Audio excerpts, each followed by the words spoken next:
Hello. नमस्कार आदरणीय प्रधानमंत्री जी, कैसे हैं आप? मैं ठीक हूँ। आप कैसी हैं अपर्णा जी?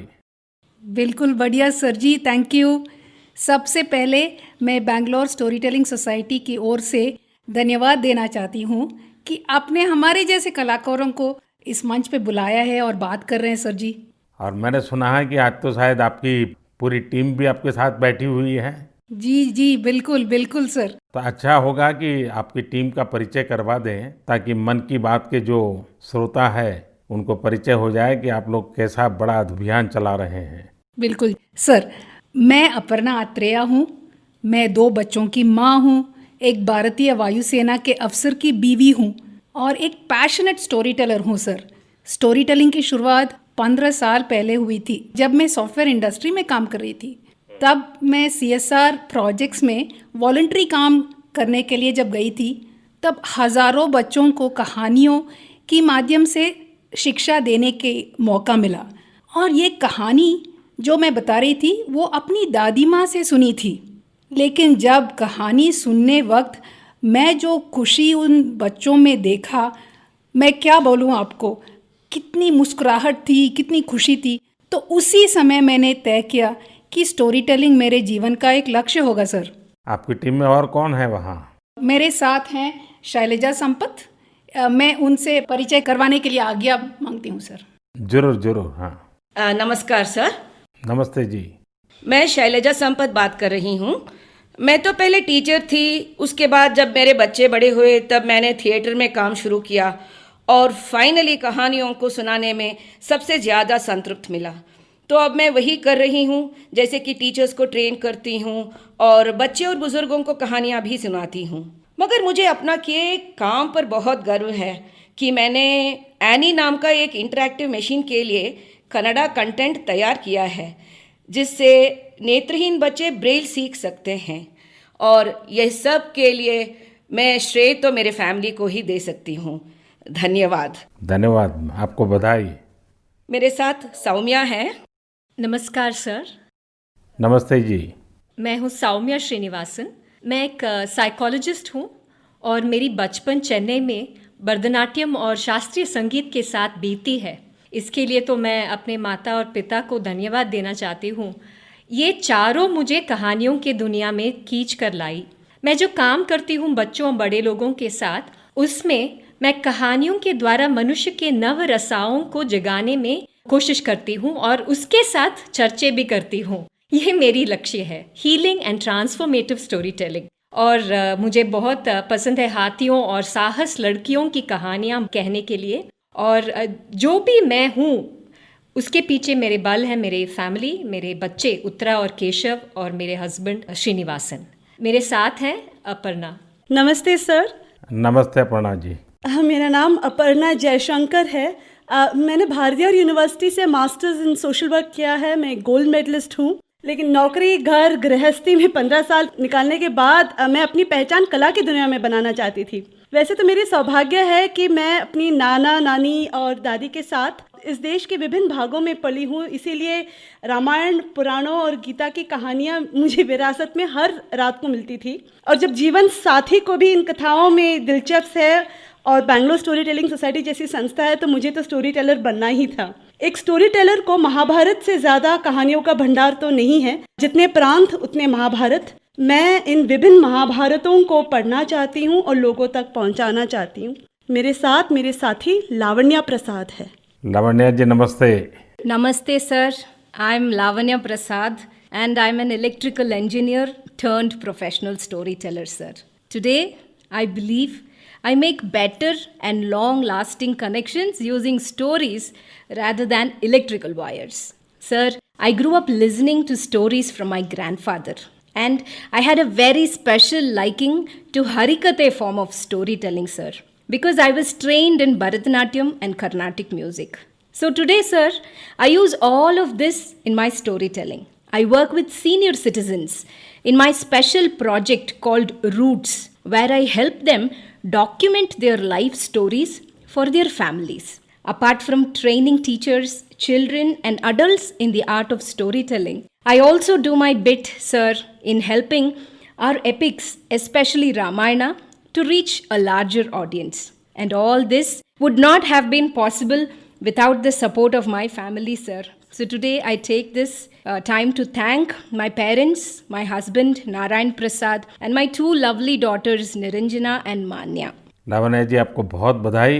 और जैसा आपने कहा, मैंने भी एक बार मन की बात में सबको कहा था कि आप परिवार में अपने दादा दादी नाना नानी है तो उनसे उनकी बचपन की कहानियाँ पूछिए और उसको टैप कर लीजिए, रिकॉर्ड कर लीजिए, बहुत काम आएगा, ये मैंने कहा था।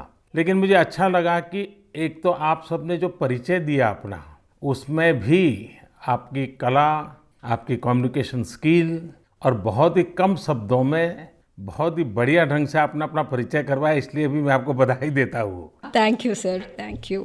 अच्छा, मेरे मन में एक सवाल है। We know that children enjoy stories, but what about adults?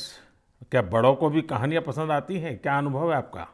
कहानियाँ सिर्फ बच्चों के लिए नहीं बल्कि बड़े बूढ़ों के लिए भी उतना ही जायज़ है। कहानियाँ ही तो है जो हमें ज़िंदगी का आईना दिखाती रहती है और आपस के दरमियाँ होते हुए भी साथ रहने और रिश्ते निभाने की सीख देती है। कहानियाँ इस दुनिया में हमारी खूबियाँ और खामियाँ समझाती है। How do stories bring people together? That is a very beautiful question. There is a very famous quote, sir, that says, "The shortest distance between two people is a story." For example, in a country as diverse as India, it is amazing to see how folktales from different states are centered around a universal theme. But at the same time, it highlights the respective culture. Sir, stories are like food for our soul. A simple dal becomes sambar in Tamil Nadu, pulusu in Andhra Pradesh, and khichdi in Uttar Pradesh. Stories are also like that, sir. One ingredient, but unique and different tastes. अंतर तो निरंतर है और कहानियाँ हमें ये समझाने में मदद करते हैं. And that is how, sir, the differences disappear and bridges are built. आपकी बात सही है। हमारा देश महान है, विविधताओं से भरा हुआ है। हर व्यक्ति की, हर इलाके की, हर भाषा की अपनी कहानियाँ हैं। इन सब स्टोरीज को प्रिजर्व कैसे करें, क्या लगता है आपको? क्योंकि आपका बड़ा अनुभव है इस क्षेत्र में। It starts from the family. We need to preserve the stories inside the family. Parents, grandparents must pass on the family stories to their children. That is the first point. Second point जो है, oral storytelling should become a part of our curriculum, educational sector, so that it can pass on to the future generation. And then a very important point, sir, that we are very passionate about languages. जो हमारे great nation में हैं, जो languages हैं, we need to preserve those languages by telling the stories from every language. In a small way, Bangalore Storytelling Society, we are doing that by our event called as Story Song Border, where we tell stories in many languages. And finally, sir, I think an art form can be supported through the regional support of the government, through funding and grants that will help us create more events, special storytelling events, and also do research. And this, we think, is the way we can preserve storytelling for the future. मुझे लगता है कि हमने कहानियों की कहानी पर काफ़ी बातें की। एक प्रकार से एपेटाइजर का काम कर रही है। अब जो हमारे श्रोता लोग हैं मन की बात के, उनका भी मन करता होगा कहानी सुनने का। क्या मैं आपको रिक्वेस्ट कर सकता हूँ, एक तो कहानी सुनाएं आप लोग? जी बिल्कुल, ये तो हमारा सौभाग्य है जी। चलिए चलिए सुनते हैं कहानी एक राजा की। राजा का नाम था कृष्णदेवराय और राज्य का नाम था विजयनगर। अब राजा हमारे थे तो बड़े गुणवान, अगर उनमें कोई खोट बतानी ही था तो वो था उनका अधिक प्रेम अपने मंत्री तेनालीरामा की ओर और दूसरा भोजन की ओर। राजा जी हर दिन दोपहर के भोजन के लिए बड़े आस से बैठते थे कि आज कुछ अच्छा बना होगा, और हर दिन उनके बावर्ची उन्हें वही बेजान सब्जियां खिलाते थे। तुरई, लौकी, कद्दू, टिंडा, उफ। ऐसे ही एक दिन राजा ने खाते खाते गुस्से में थाली फेंक दिया और अपने बावर्ची को आदेश दिया, या तो कल कोई दूसरा स्वादिष्ट सब्जी बनाना या फिर कल मैं तुम्हें सूली पे चढ़ा दूंगा। बावर्ची बेचारा डर गया। अब नई सब्जी के लिए वो कहाँ जाए? बावर्ची भागा भागा चला सीधे तेनालीरामा के पास और उसे पूरी कहानी सुनाई। सुनकर तेनालीरामा ने बावर्ची को उपाय दिया। अगले दिन राजा दोपहर के भोजन के लिए आए और बावर्ची को आवाज दिए, आज कुछ नया स्वादिष्ट बना है या मैं सूली तैयार कर दूं? डरे हुए बावर्ची ने झटपट से थाली सजाया और राजा के लिए गर्मा गर्म खाना परोसा। थाली में नई सब्जी थी। राजा उत्साहित हुए और थोड़ी सी सब्जी चखे। वाह, क्या सब्जी थी! ना तुरई की तरह फीकी थी, ना कद्दू की तरह मीठी थी। बावर्ची ने जो भी मसाला भून के कूट के डाला था, सब अच्छी तरह से चढ़ी थी। उंगलियां चाटते हुए संतुष्ट राजा ने बावर्ची को बुलाया और पूछा कि ये कौन सी सब्जी है, इसका नाम क्या है?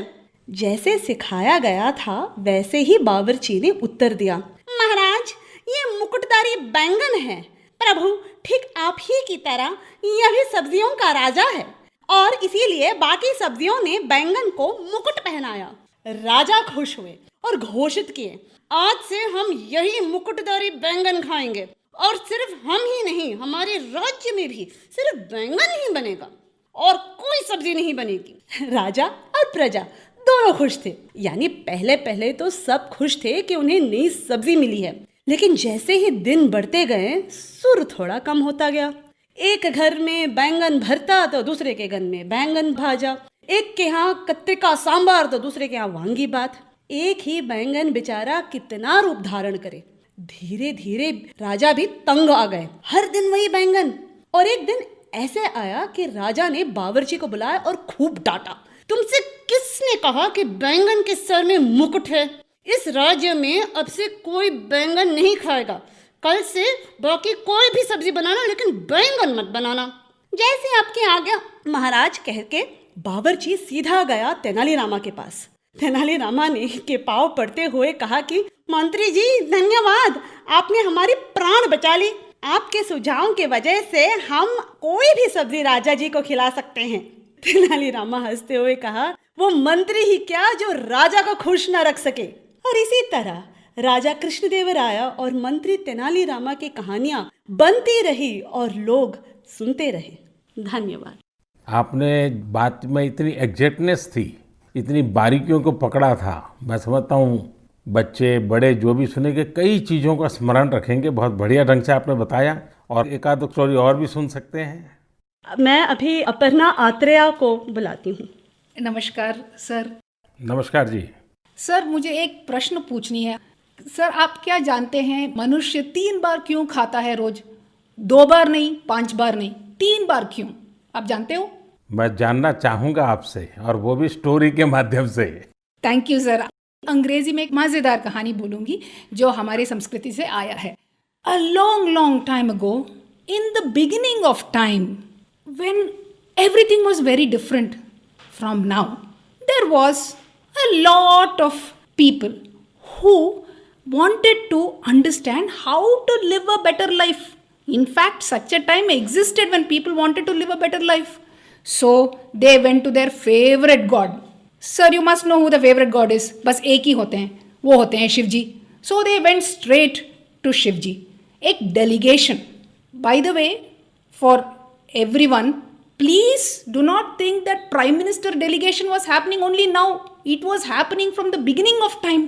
A delegation went all the way to Shiva. Dimiki taka, dimiki taka, dimiki taka tai. Dimiki taka, dimiki taka, dimiki taka tai.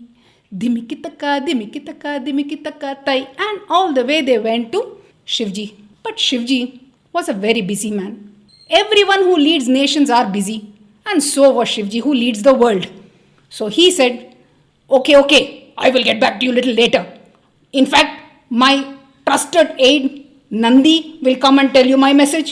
Please go back now. And he sent them back. So the delegation went back all the way and waited.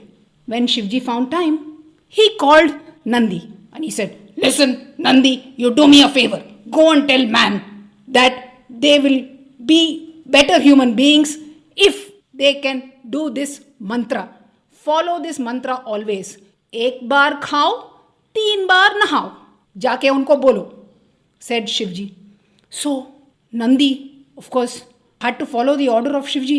He said, Ji Huzur, and he turned and then he started to go down. Tinak kutakujinu, tinak kutakujinu, tinak kutak. కుతక్కుజిను తామ్ తామ్ తామ్ తినక్ కుతక్కుజిను తినక్ కుతక్కుజిను తినక్ కుతక్కుజిను తామ్ తామ్ తామ్. You see, Nandi was a very playful bull. As soon as he got down, first thing he saw was the great Himalayas. He looked and he said, "Snow! Snow everywhere! Let me go down the snow. Let me slide down the snow." And so he slid down and he started to play, and he had so much of fun coming down that he forgot about the mantra, and suddenly he remembered, "Oh yes, yes, yes. Ek baar khao, teen baar nahao. I should remember, I should remember." And he came down. But जैसे he came further down, he saw Ganga Maiya. "Ganga Maiya ki jai!" he said. And he started to play in the Ganga. He drank the water. Splash, splash, splash. He played with the water. And he continued down. But by this time he was so playful. Tinak kutakujinu, tinak kutakujinu, tinak kutakujini, tam, tam, tam. As he went down, by the time he reached the delegation, there was a small change in the mantra. The mantra became, सभी लोग सुनो, शिव जी ने ये बोला है कि एक बार नहाओ, 3 बार खाओ. "Oh, said everyone. "Thank you very much. What a great message you have sent. We will follow it properly every day." And from that day on, everybody started to eat 3 meals a day. And soon, what happened? People ran out of food because there was no food in the fields. They ate so much 3 times a day. Finally, another new delegation was sent. Not the old delegation, new delegation was sent. Dimikitaka, dimikitaka, dimikitaka, tai, dimikitaka, dimikitaka, dimikitaka, tai. And they went all the way to Shivji. This time, thank God Shivji was not busy. He listened. He said, "Kya hua?" And everybody told, "Shivji, we don't have any more food. We have been eating 3 times a day."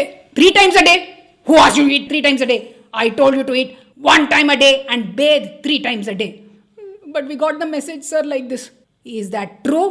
And then he called Nandi. "Is it true?" "I'm so sorry. I made a mistake. Please tell me what you will do." And Shivji said, "Well, you have to pay the price." And that is why, Adarniya Pradhan Mantri ji, what we are doing now is eating 3 times a day, but Nandi the bull and all his relatives go and plow fields. क्योंकि उनकी वजह से ही हमें 3 बार खाना पड़ा रोज. That is the story, sir. I hope you enjoyed the story, sir. बहुत बढ़िया, बहुत बढ़िया. और विशेष कोइंसिडेंस ऐसा है कि देश में पोषण माह चल रहा है और आप दोनों की कथाएं भोजन से जुड़ी हुई है. जी, और अगर आप मेरी मन की बात पूछें तो मैं ये कहूँगी कि हमें अपने अंदर की बचपन को हमेशा जीवित रखनी चाहिए, सर. बहुत अच्छी बात बताई आपने. और मैं ज़रूर ये जो स्टोरी टेलर्स आप लोग हैं और भी लोग हैं, हमें किस प्रकार से हमारे देश की नई पीढ़ी को हमारे महान महापुरुष, महान माताएं बहनें जो हो गई हैं, कथाओं के माध्यम से उनके साथ कैसे जोड़ा जाए. हम कथा शास्त्र को और अधिक कैसे प्रचारित करें, पॉपुलर करें और हर घर में अच्छी कथा कहना, अच्छी कथा बच्चों को सुनाना, ये जाने जीवन की बहुत बड़ी क्रेडिट हो, ये वातावरण कैसे बनाए, उस दिशा में हम सब ने मिलकर के काम करना चाहिए. लेकिन मुझे बहुत अच्छा लगा आप लोगों से बात करने कर, और मैं आप सबको बहुत शुभकामनाएं देता हूँ. धन्यवाद.